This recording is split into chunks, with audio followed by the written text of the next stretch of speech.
मुजफ्फरनगर लोकसभा प्रत्याशी संजीव बालियान और पूर्व विधायक संजीत सोम के बीच जुबानी जंग जारी है। बयानबाजी से लेकर अब बात मतभेद तक पहुंच गई है। हालांकि संजीव बालियान का कहना है कि ऐसी कोई बात नहीं, लेकिन बात यही है कि अचानक सियासी चर्चा में कैसे आई मुजफ्फरनगर सीट। सियासी चर्चा में कैसे आई हम आपको समझाते हैं। मुजफ्फरनगर सीट को लेकर बात यह कही जा रही है कि सरधना मुजफ्फरनगर से बीजेपी के प्रत्याशी संजीव बालियान और पूर्व बीजेपी विधायक संजीत सोम के बीच मतभेद की खबरें सामने आ रही हैं। सरधना 24C की भागीदारी पर बयानबाजी हुई। आपसी बयानबाजी ने सियासी टेंशन बढ़ा दी और इसी पर दिखाते हैं आपको ये रिपोर्ट।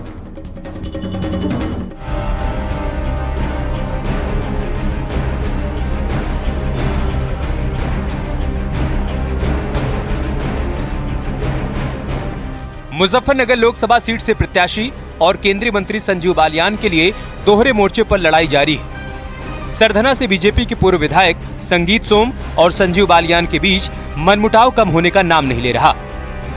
सीएम योगी की मध्यस्थता के बावजूद दोनों नेताओं के बीच जुबानी जंग जारी है। कल मुजफ्फरनगर में जनसभा के दौरान सीएम योगी ने मंच पर अलग अलग नेताओं को बुलाकर उनसे बातचीत की।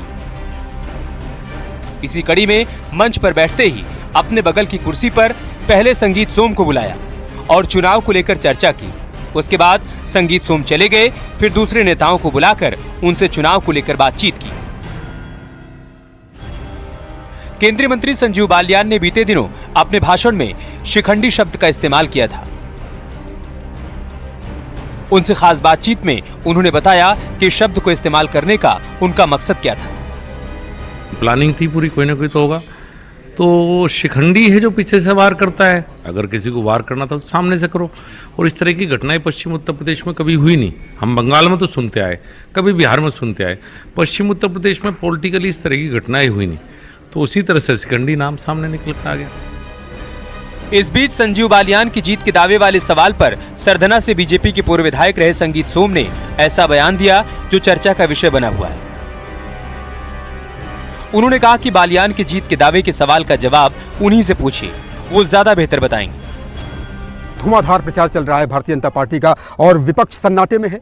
अभी तक कहीं अखिलेश यादव की रैली नहीं हुई पश्चिमी उत्तर प्रदेश में, मायावती जी की कोई रैली नहीं हुई पश्चिमी उत्तर प्रदेश में। तो ये इतना सन्नाटा क्यों है? अब जब कहीं कुछ है ही नहीं तो क्या करेगा कोई? कहीं कुछ नहीं है, सब भारतीय जनता पार्टी। संजीव बालियान जीतने वाले हैं भारी मतों से इस सीट से। ये संजीव बालियान जी बताएंगे। सरधना का ठाकुर 24C यानी क्षत्रिय बहुल 24 गांव अचानक से राजनीतिक फलक पर उभर कर आया है। माना जा रहा है कि क्षत्रियों को राजनीतिक भागीदारी कम मिलने के पीछे जो आक्रोश इधर उधर पनपा है, उसका केंद्र सरधना ही है। संजीव बालियान का मानना है कि राजनीति में मतभेद होते हैं, उन्हें दूर भी किया जाता है। 24C बीजेपी का गढ़ है।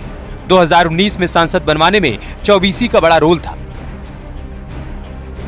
समाज बहुत बड़ा है, इसलिए कुछ लोग सबका फैसला नहीं ले सकते। गढ़ और मीटिंग हुई थी। मतभेद आपस में राजनीतिक जीवन में का एक अंग है। अगर ईमानदारी से स्वीकार करो तो मतभेद होते हैं, मतभेद दूर होते हैं। कई बार कुछ ऐसी बात ही होती है कि शीर्ष नेता तो बैठता है और बात समाप्त करता है। वैसे 24C भाजपा का गढ़ है और मुझे 2019 में सांसद बनवाने में सबसे महत्वपूर्ण भूमिका 24C की थी। तो हो सकता है कुछ लोग नाराज हो सकता है कुछ लोग चुनाव तक मान जाए, मोदी जी और योगी जी के नाम पर मान जाए, लेकिन सबका फैसला कुछ लोग नहीं ले सकते। मुजफ्फरनगर की लोकसभा सीट की धुरी अब सरधना बन गया है। मेरठ का ये विधानसभा क्षेत्र लोकसभा की परिसीमन से मुजफ्फरनगर सीट का हिस्सा बना, जो प्रदेश में अब संजीव बालियान और पूर्व विधायक संजीत सोम के बीच मतभेद के कारण चर्चा का विषय बना हुआ है। अब देखना यह है कि ये सियासी मतभेद तक ही रहता है या मनभेद बन जाता है। उमेश श्रीवास्तव के साथ न्यूज़ 18 के लिए ब्यूरो रिपोर्ट।